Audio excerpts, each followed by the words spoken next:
Hi, so for my second episode of Flourish with Faiza, I have Corrie with me. Corrie is a dear friend, and we've discussed our respective autoimmune concerns and general health and well being many, many times. And we're trying to organize a workshop together this weekend in New Jersey as well. Welcome, Corrie. Thank you for having me, Faiza. So, how are you doing today? Today's a good day. I got to walk out in the sunshine and enjoy myself in nature for a little bit, so all good. Wonderful, wonderful. All right, so tell me a little bit about yourself and, your health and anything that you'd like to share. So I actually developed my autoimmune when my second child was born. I that was quite a few years ago, like 20 years ago. I tore a muscle in the back of my calf, and it caused a cascade of reactions. I developed um, just terrible pain throughout my body. Was on both sides. I went to doctors and they could not make up their mind whether it was fibromyalgia or rheumatoid arthritis. I do not have the R factor.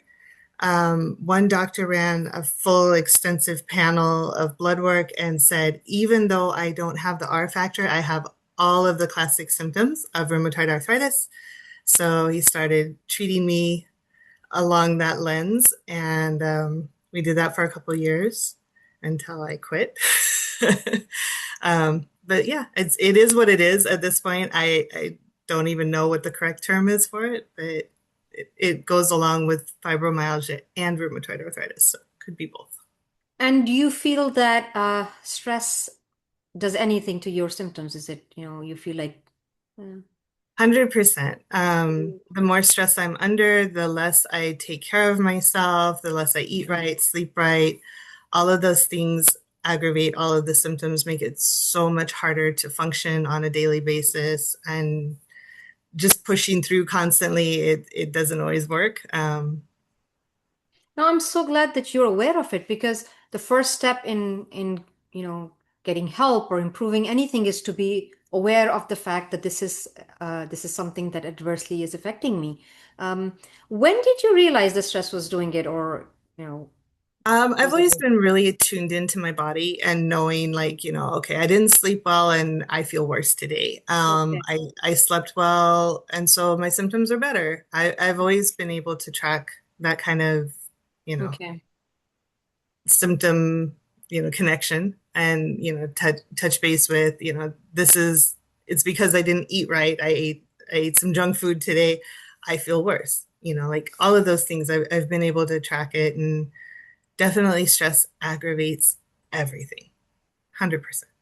I mean, it's just unbelievable.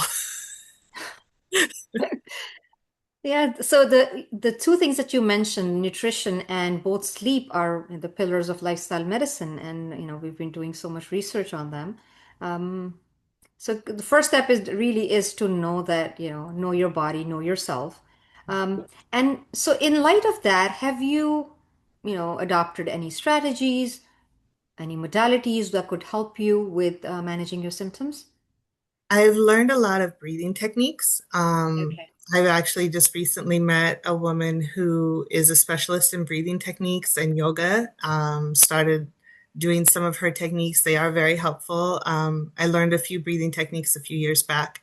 Really helps lower the stress level, get me back into the present, and, slow down all of the stress. Mm. I also do exercise. I love to be in nature. So just grounding, walking outside barefoot and just looking at the trees and looking at the birds. And that helps a lot to reduce my stress. Pet therapy actually is fantastic for me. So my Okay. other gig, I am a pet sitter, and I've used that as a way to just lower my own stress level, is being very, very present with the pets, Mhm. taking care of them, paying attention to their needs, helps me to get out of my own pain cycle.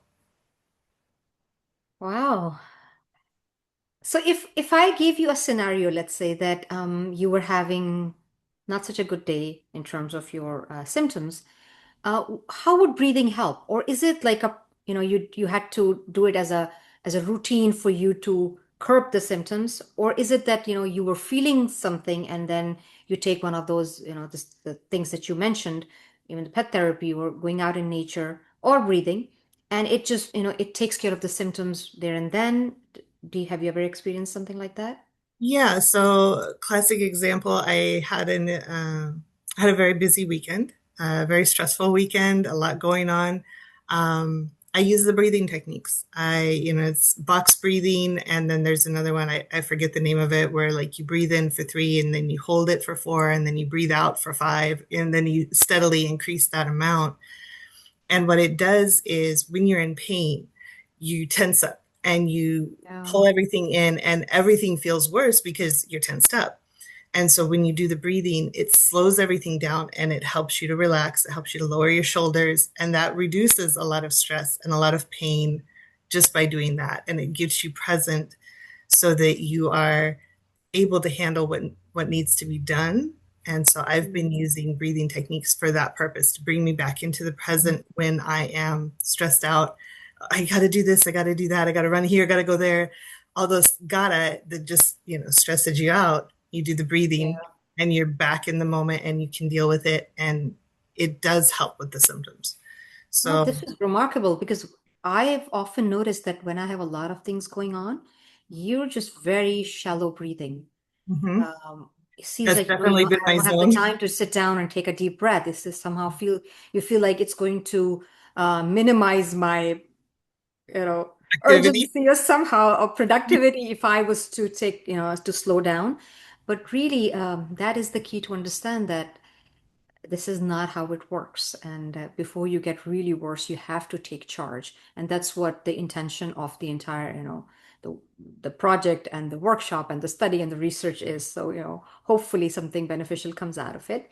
Um, so let's move on. And one more very important question that I have that I feel that is very important is that what do you think would help us, in future? What is it that's lacking? Or I'll give you an example. One of my friends that I was talking to, and she said a community of similar people. So not that because all the autoimmunes are so different, we cannot find, so we have to like group all of us under one umbrella. Well, everybody has a different symptom. So maybe just fatigue or just not being yourself or, completely not feeling that I'm in control of something. Right. So that's something that most of us share. Um, so what do you think that would help that we don't have so much of? I I think so much with women, especially the connection that we have to one another is it's our biggest strength. Honestly, it's where we draw our strength from. And I was talking to a sister today who has a hiking group, and she's very strict with the hiking group. You have to show up, you have to show up. And if you don't show up, she will kick you out. And I talked to some of the women in this group and they're like, I'm so scared. I don't want to get kicked out. And it's like FOMO, like you don't want to miss Yeah. out on being with one another, with being in community. And I think Mm. community is really, for a woman, it's her strength, being able to draw on that source of accountability and having someone check in on you like, hey, you haven't shown up, are you okay, what's going on? And holding each other accountable but also lifting each other up and being that Mm. support for one another. Community is 100% what we need in this, in dealing with autoimmune, because it's not there in traditional medicine. It is a little bit there in holistic medicine, but there's not enough of it in traditional medicine to say like how beneficial having other women look in on you and check in on you and help you Mm. when symptoms get really bad. If somebody could like cook you dinner one night or something like that, you need to have that support system. So This community, I sounds think, is the wonderful. biggest Yeah, thing. because from our personal experience, we know that sometimes when you don't feel like doing anything, but if a friend says that I'm coming over, you make the Yeah. effort and eventually you start feeling better. Same thing with that hiking group. That's such a wonderful example because you cannot keep signing up and not showing up. That's very common as well because, but the person who's hosting the group, they will still go. They don't want to go by themselves for hiking as well because I've been part of certain groups which were like, meeting in the parks and things like that. And you'll see that there are 20 people signed up and only three show up. and you eat your own watermelon and happens. come home. So that accountability, yes, I think that it is necessary that and when you push yourself a little, it does help. It does. It I've does. never regretted, pushing myself and getting out and saying, you know what, I wish I hadn't come. It's always like I'm glad I did this. I was a little, hard on myself initially, but it works.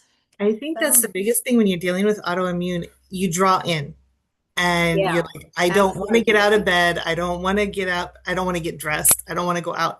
But when you do those things, it actually helps you. The more we move, the more Yeah. we get the fresh air and get the, experiences in nature and with one another, it actually heals us.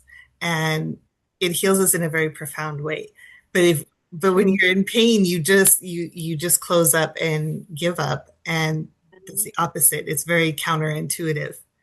So So that's exactly what the community would do, right? So you need to have, that special yeah, social connections with each other where maybe you're not part of a lot of groups, one or two of those close-knit groups that will check on you if you don't show up, or, people that you can open up to. So yeah, exactly. And yeah, a lot of us are going through these symptoms, and whether you have autoimmune or not, life is hard right now. And there's so much information coming at us. There's so much of a feeling of overwhelm for everyone. And so to have someone to talk to, someone to communicate with, and yeah, you're going to vent your frustration, but you're also going to learn techniques from one another because women are great at sharing. yeah. They're going to True, say like, "Hey, try doing some deep breathing. Try doing some yoga. Hey, Tai Chi worked for me." They're going to yeah. share what works for them, and it's going to inspire you to try in a way that staying at home in bed all day is not going to help you. No, I have tried many things from other people's recommendations, things that I would never try. And I'm still struggling with breathing because somehow I feel like, you know, It's hard for I me get bored too. after the second breath. So probably in a group I'll do it better. But yes. I Oh, think that's a little bit of our age too. Like it's that ADHD brain suddenly kicks in I in don't know. like I was like, midlife. I thought it was going to calm me down. I was like, when is this going to breathing exercise going to be over? So It's, yeah, I it's have a to work very on that. hard thing. Yeah, it's a very hard thing to learn to just really be present and in the moment because, yeah, as women, we're constantly, I need to do this. I have to cook this. I have to, whatever it is. There's so much better that I can do with my time right now, right? Yeah, but So the yeah. breathing is actually, when I've done it and really locked in and focused on it, I sleep amazing at night. Like I really Oh can sleep man. better. And the sleep is where you repair and you can get better and you feel better the next day. You feel lighter because you got sleep. Hmm. When I can remember to breathe, it works great. No, but reminders are so important too. You start something, but then it doesn't last because you don't have a group, you don't have a circle, or it's difficult to do something by yourself. Like, for the gym as well, they say get a gym buddy. So it's Mhm. it's not that we're all adults, we can go, but things for them to continue to have the momentum, it's good to have a group. So yeah, I love that. Um, Corey was wonderful. I think we can talk forever. Maybe we could have another episode of this. Thank you Oh, so good. much. Thank you. So I'm You're going to.